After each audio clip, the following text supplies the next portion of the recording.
Sigma males are introverts who might be alphas if they chose to, and they are typically loners by choice. They frequently perceive groups to be restrictive as members of a specific group place a high priority on conforming to certain ways of thinking. They will be aware that something is wrong and will be unable to fully express themselves in this type of atmosphere or situation. Groups can frequently feel confining, which naturally leads to a need for isolation. They are frequently self-employed. This naturally stems from a yearning for freedom and a rejection of authority. They are private individuals. Their primary goal is to do their own thing rather than to seek attention or acceptance. Some people shun attention out of worry or shyness, but the Sigma man does so out of psychological choice. They are self-sufficient. Independence is highly important to them. All Sigmas are self-sufficient and take pride in not requiring assistance from others. They are also introspective thinkers. They frequently think in depth about things and are quite analytical in their thinking, which prompts them to seek out private alone time to reflect. In most Sigma male discussions, one personality type, the INTJ, usually comes to the forefront.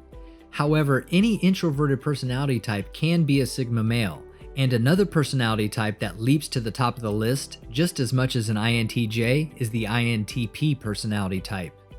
The INTJ and INTP in Myers-Briggs typology are among the most difficult combinations and brains to pull apart, both usually described as emotionless robots or logical masterminds and having no idea how to navigate the social realm or figure out romantic relationships.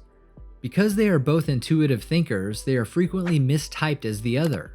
It can be difficult to tell the difference between the two based on first impressions, as they appear identical on the outside. They are both distant, secretive, and not easily persuaded by authority. They're both highly intelligent and would be an excellent complement to any group or team. It's tempting to think that the only difference between them is their final judging or perceiving preference, but it's not that basic. And it's much more confusing if your personality test results suggest you're exactly on the cusp of the judging and perceiving scale. As a result, cognitive functions come in handy while attempting to distinguish between these two categories. INTPs and INTJs, believe it or not, have nothing in common. Let's take a quick look at their comparative cognitive function stack. The INTJ uses introverted intuition, extroverted thinking, introverted feeling, and extroverted sensing, while the INTP uses introverted thinking, extroverted intuition, introverted sensing, and extroverted feeling. To put these in context and make it easier to understand, today I'm talking about the other Sigma male and 7 huge differences in their personality types, even though they may appear almost identical. Let's get into it. Welcome to Success for Breakfast, where I'm serving up brain food made simple. Hit that subscribe button to get daily videos created to give you the tools to level up your life.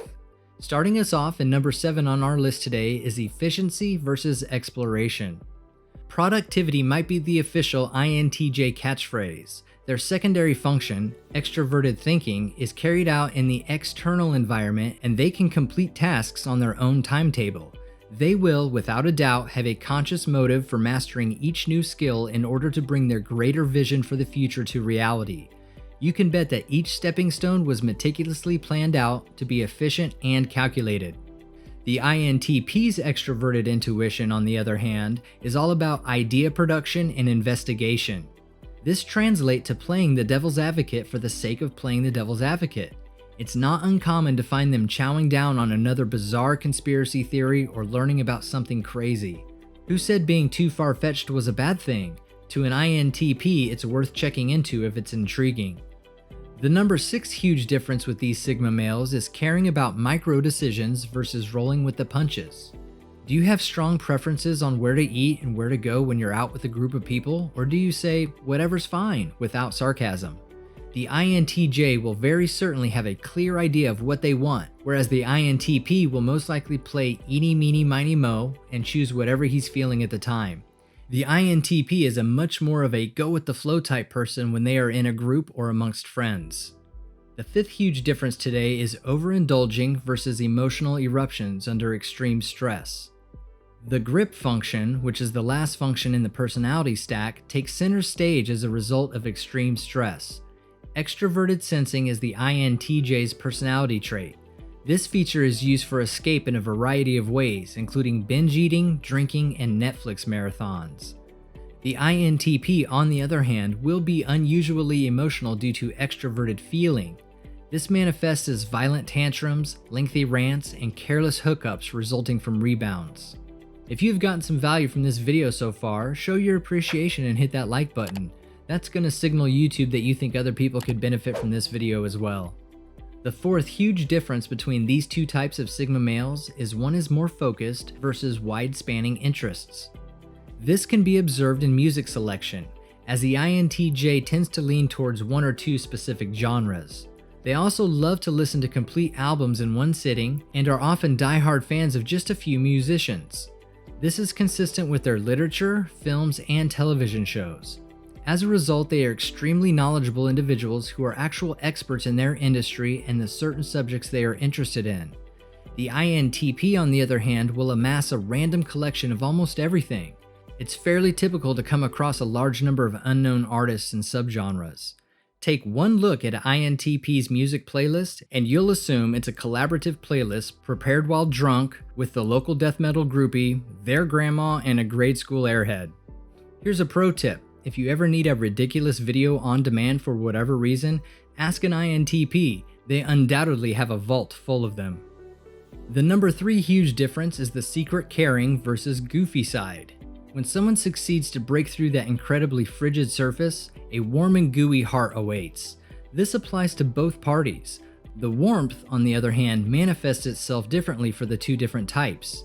In certain situations, the INTJ is essentially identical to an INFJ since they care strongly about those they hold dear. Under the influence of a little alcohol and a group of close friends, the INTP transforms into a party animal, resembling more of an ESFP. The alter ego can be rather dramatic, and people who are unfamiliar with this side of an INTP will be taken back. The disparities are so shocking that even their closest family members may be confused after witnessing such a spectacle. Number 2 on today's list of huge differences between these Sigma males is their active change versus passive rebellion. If there is a problem, the INTJ will get right to work fixing it. Evaluate the viable options, the pros and cons, and make a decision. There's no muss, no fuss. They strive hard to reach and exceed their extraordinarily high expectations because they are goal-oriented and achievement-driven. The INTP, on the other hand, will stretch the problem till they return to where they started and invent a trillion methods to solve or overthink it. They're also known for being silent rebels against the system, forging their own path to define success. Topping today's list and coming in at the number 1 huge difference between Sigma males is their progressing thought versus losing train of thought. A conversation with an INTJ is progressive, centers on a core idea, and frequently concludes with a clear conclusion that ties back to the main topic. This is due to the fact that their primary function is introverted intuition. Their communication is brief, straightforward, and rational. Because of their gift of gab, whether through analogies, metaphors, or imagery, they make outstanding leaders and influencers. The INTP has a tendency to ramble on and lose track of what they were talking about in the first place. A metaphysical conversation can devolve into a discussion about the purpose of life, which can then devolve into a discussion of human nature and end up in politics. If it was a road trip, it's one with no pit stops or destinations. A complete lack of articulation and the use of crazy adjectives is a dead giveaway that you're dealing with an INTP. In a conversation between the two types, the INTJ may question, "What's your point?" To which an INTP may respond, "There isn't one, we're just talking." This perfectly contrasts their two extroverted auxiliary functions, extroverted thinking and extroverted intuition. Another way to distinguish judgers from perceivers is that judgers appear organized on the outside, but their inner world is a train wreck, whereas perceivers appear to be a complete disaster but actually have a very effective method to their inner craziness. The INTJ and INTP have a strikingly similar outer appearance, but their thought and reasoning process could not be more different. This odd couple makes wonderful friends and partners in crime with the ability to upend the status quo. Their similarities are about as obvious as their differences, which is what can make it hard to tell where exactly you fall on the Myers-Briggs scale. Are you more of an INTJ Sigma or an INTP Sigma? Let me know in the comments. You've got this, now go get it done. Grab yourself some more brain food to help you level up your life and click on one of the videos on your screen right now.